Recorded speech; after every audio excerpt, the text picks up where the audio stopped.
tiene otro título totalmente estupendo, que con solamente ese título tienes que leértelo, porque dices, ¿qué va a contar aquí? ¿Qué va a contar aquí? Y que habla de cosas reales, pero de preocupaciones muy intensas, es decir, de repente nuestra vida es así, pero no puede ser así, puede ser de otra manera. El miedo a perder o el miedo a que pase algo que de repente te lo ponga todo boca abajo, ¿no? Decimos, cometemos una equivocación, entonces tomamos dos pasos que no queremos dar. Esos dos pasos pueden significar que nos hemos equivocado de calle o que nos hemos metido en una carretera y ha pasado un coche y nos ha matado. Son dos pasos. No solo lo que nos puede dar la vuelta a la vida, sino las reacciones Las reacciones, cómo reaccionamos ante ello. A mí por eso decía que a mí me gustaba, porque yo tengo, aquí me llama mucha atención, porque ya estás hablando de cómo reaccionan personas normales. Ya no es un zombie mata, tú matas zombie. Fácil, todo el mundo comprende las reglas. Esto es un ajedrez, todo el mundo conoce el ajedrez. Aquí no, aquí el ajedrez es abierto. Entonces tú ya haces interpretaciones de cómo reaccionan, cómo no reaccionan. Esa es la belleza y la potencia del libro, ¿no? Porque estás diciendo personas que se encuentran de situaciones y que reaccionan de situaciones.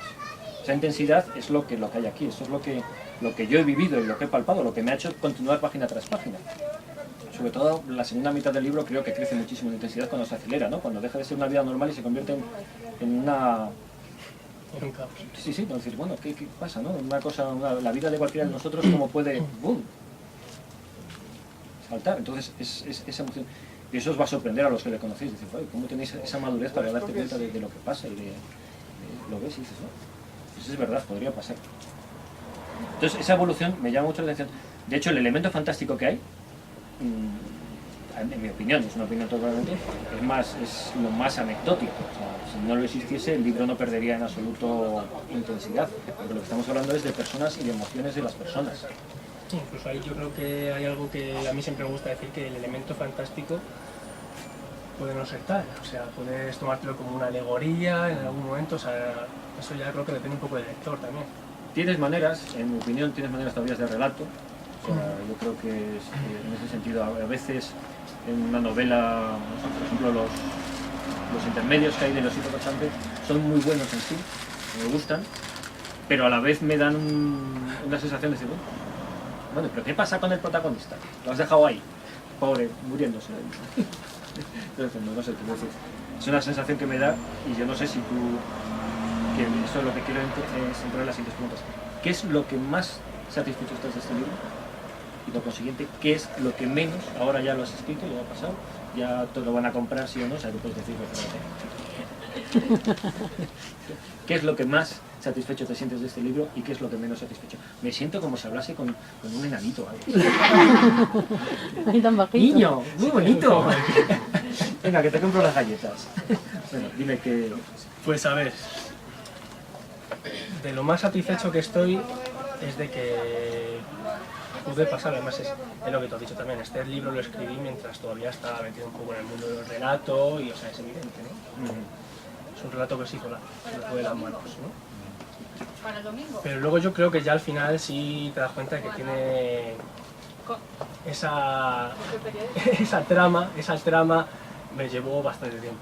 La consistencia, ¿no? La consistencia y el hilar y el conseguir que el final sea, digamos de alguna forma, no voy a decir redondo, pero sí que no sea un final abierto, un final para el que me has contado todo lo anterior, si no lleva a ningún lado.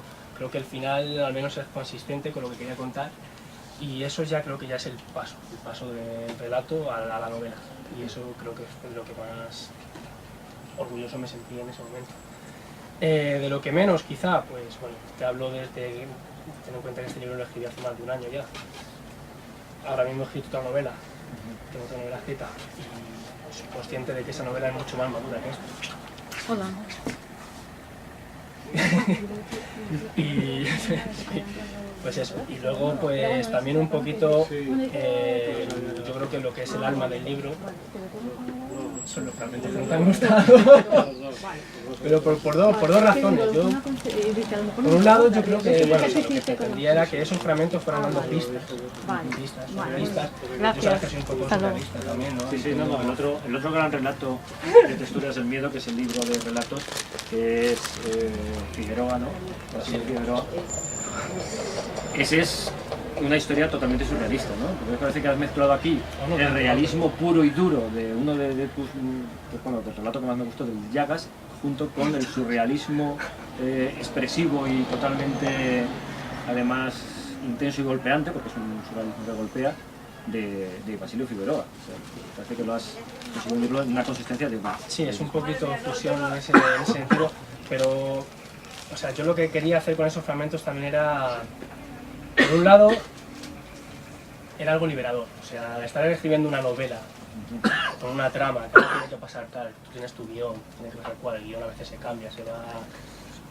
Ya sabes, ¿no? A veces son caprichosos los personajes y las cosas, pero se van ocurriendo, pero eso era como una vía de escape, pero no quería que fuera un inciso, una parte que no tuviera nada que ver. El osito Cochambre es del alma del libro, es lo que, digamos, prende la chispa para que todo ocurra y el que va mandando esos mensajes del pasado que se van cifrando de alguna forma, la cinta, el bate, todo lo que son los elementos claves se van metiendo ahí, digamos que es lo que le viene al subconsciente del propio personaje, ¿no? Y que al final acaba, para los que no lo sepáis, El osito Cochambre es metaliteratura, al fin y al cabo es el libro que escribía el protagonista de este libro. O sea, el protagonista de este libro escribía un libro cuando era pequeño que se llamaba El osito Cochambre y en él pues filmaba un poco su vida, sus miedos, todo lo que eran los avatares de su vida, ¿no? Y bueno, lo peculiar de esta parte también, aparte de que es donde yo quería ir metiendo estas pistas, es que hace un poco la parte... lo convierte en una especie de canción, siempre digo yo, el libro es como un estribillo, como una especie de estribillo.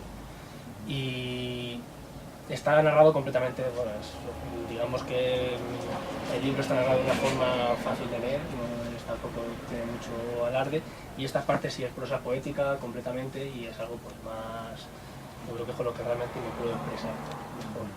Entonces pues hace esa doble función. Yo creo que se leen las dos facetas que tienes, lo que he dicho, un realismo duro, intenso de contar una historia, porque la historia que cuentas es una historia muy dura. Es una historia que realmente dices, pues, es tremenda, es una de esas, además que se van enredando y se van enlazando y dices, y de repente pasa esto y de repente dices, ¿esto cómo va a acabar? Como Rosario de Aurora. Con, de repente, pues una respuesta de cómo vivimos esto que nos pasa, ¿no? Y nosotros con Sandra a lo mejor es esa manera de decir cómo lo vivo, ¿no? Pues, hay personas que viven lo que les pasa de una manera... me hundo y ya está. Entonces dicen, no, me quito el abrigo y me pongo otro abrigo y sigo. Pero a lo mejor eso es un poquito la claro, también es un poquito lo que presenta el osito es la forma que tenía, la vía de escape que tenía el propio protagonista, aparte de que es la parte psicológica expresada en estos fragmentos del propio protagonista, es la vía que tenía, porque esto es un oso que cambiaba de piel cuando no podía salir, cuando no sabía cómo seguir en su vida, ¿no? O qué decisiones tomar, porque el libro al fin y al cabo es decisiones, ¿no? Sí. Además son decisiones que muchas veces podríamos decir son decisiones estúpidas o decisiones que yo, bueno, lo que pienso que podrían ser decisiones reales, no decisiones de ningún héroe o decisiones de una persona de mentira, ¿no?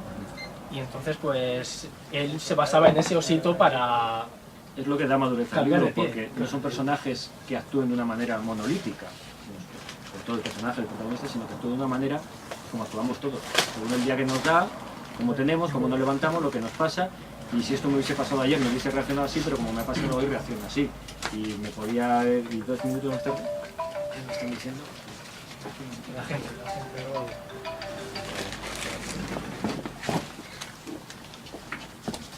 ha sido un fallo.